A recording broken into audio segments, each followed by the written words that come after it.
Hi all, I'm Jeanette Keynes from Jewelry Arts Inc. In this video, I'm going to demonstrate soldering in the bezels to those gorgeous 22 karat gold granulated earrings that we did in the previous videos.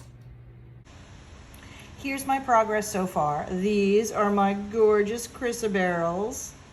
Look at that color. Oh, it matches my nail polish. Oh, convenient. So I made lovely bezels that fit really nice and tight like so. And then I made a wire that fit very tight around the bezel. And I fused that down to the back sheet right here and some other wires for decorative purposes and fused. So they're all fused down now and granulated. Both of them, there they are. So basically now it's time to solder my bezels into their little space. So I'm gonna do this up on a tripod. I haven't used any solder on this yet, so I'll probably start with 20 karat soft and I'll do a little demo on how to solder it in. So now I'm confident that all my granules are down and nothing's gonna move around or anything like that. So I'm ready to solder my bezels in. First, I matched them up because even though in theory they're exactly the same, no two stones are ever really the same. Okay, maybe if they're calibrated cut and they're round, but I find like even things that are supposedly matched, there's a little variation. So just always know there can be differences. No big deal, you just have to pay attention. So what I did, because I made the wire to fit a bezel exactly, I basically looked at both of these and went, oh, okay, this one fits here and the other one fits on the other one. Now I made this really tight so that when I soldered it back in, everything would be mwah, which is what I want out of life. So I'll probably need to take my dowel to kind of, pop it back in there.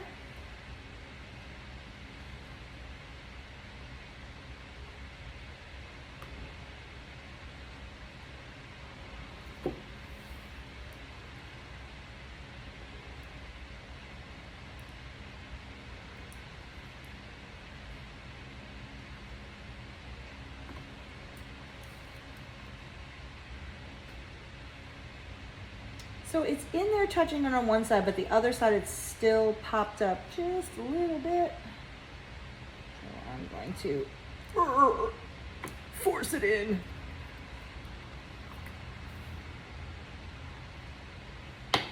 Oh, did you hear that beautiful snap? That is the beautiful sound of a nice tight fit and what I want out of life, because that means it's going to take not very much solder to fill it in. There's not going to be like extra funny looking gaps or anything like that. A tight fit is really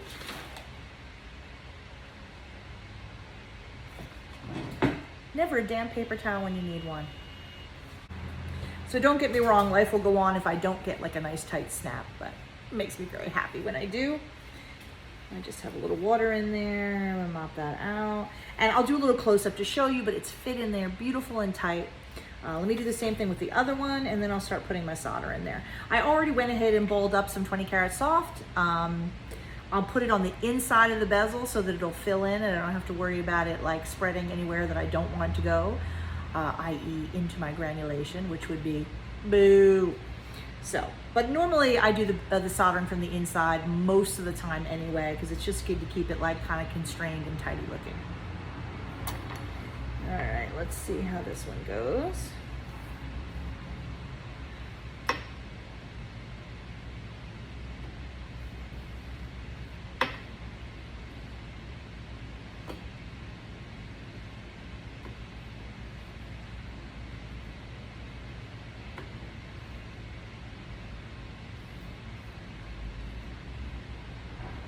I think that's in all the way. Not quite as satisfying as getting that snap, but I'll do a little close up and show you so that you can see that they're really nicely and fitted down in there. Okay, so you can see, I hope you can see, how nice and tight they fit in there. See what I mean? One, and then the other. You see how there's like no space really underneath the bezel. There's no space really around the wire. All nice and tight and pretty. So I'm just going to put my solder in there, dry it a little bit, and then pop it up on the tripod. So I've got my paste flux nice and soupy. I'm going to dip my balls in and put it on the inside. Won't need really a lot of solder.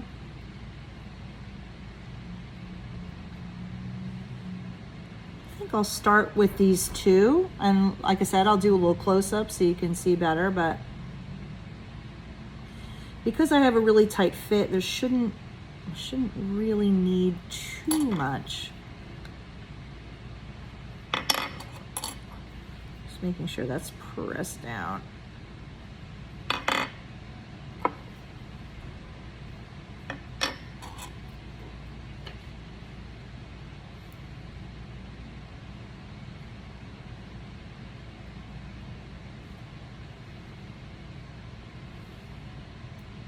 I'm going to put just a little tiny bit of extra flux on the outside of the wire because I want to make sure that the solder flows around and flows around the wire on the outside. I mean, I don't want it to go any further than that, but I want to make sure it, you know, flows up in there and fills in.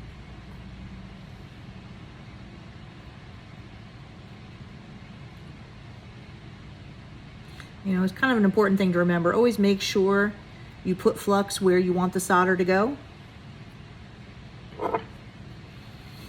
Okay, I'm going to dry them off a little bit and then I'll put them up on the tripod.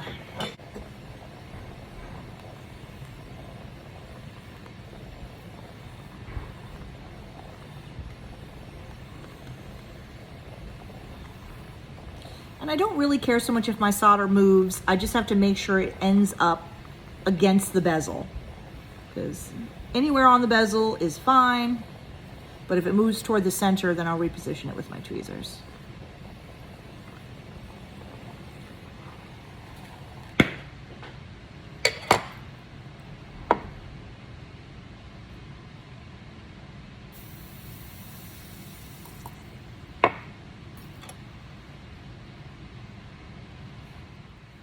So I'm gonna use a nice fat #1 tip. I'm gonna heat from underneath right here, and the end of the flame is basically gonna be hitting right underneath here. If you see a lot of flame like boop, boop, boop, you know, all sticking up out of here, it means it isn't on your piece.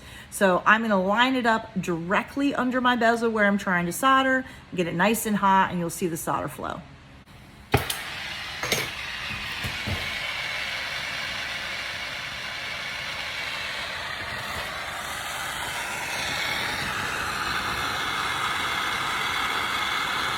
Okay, so I position it directly underneath.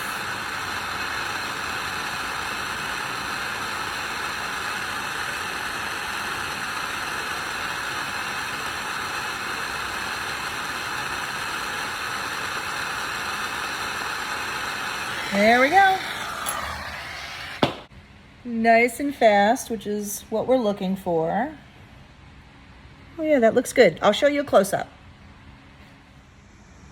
So there you go, extreme close-up, and you can see how the solder flowed all the way around. It also filled in that wire along, there we go, beautiful, along the edge, like so. The other side too. You see that, how it filled in all beautifully? So I don't need to do a darn thing to this, which is of course what I'm always looking for out of my life. I'm going to throw it in the pickle it, and then I'm going to start trimming away these last little extra bits of metal that are left. But that's everything that I'm looking for out of my solder seam. And here's a pre-soldering close-up. You can see the flux. I've got 2 pieces of solder in there. Maybe that left one looks like it rolled away from the edge a tiny little bit. So after I start heating the flux up, I might poke it back with my tweezers a little. But basically it's ready to go. So there they both are. Everything's all soldered in and beauteous. Earring A, earring B. So basically now I'm ready to remove all of the metal that's around here. I just took my scissors before and kind of just like took away some of the excess, but now I'm gonna get into these little tiny spots. Now, don't get me wrong, you of course could saw this, but you know, if you slip and hit a granule, it's really a horrible, tragic thing. And a lot of times, to be honest with you, I just use my wire nippers. That's really what I use them for more than actually cutting wire, is little stuff like this. So I'll just give you a little demo on how I do it.